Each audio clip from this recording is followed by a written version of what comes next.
I heard that cleaning your environment helps you to stay focused and productive.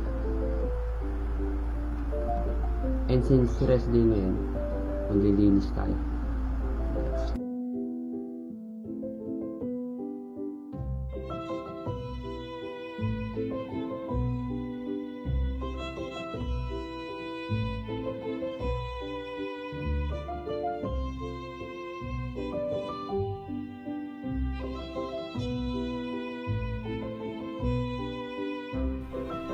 So, ito yung before.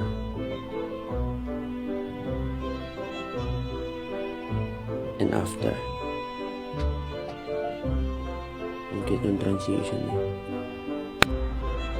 In case na tinatamad ka or distracted ka ngayon, you should try to clean your environment first. Ending with day 2 of Mac Mode Challenge. See you guys.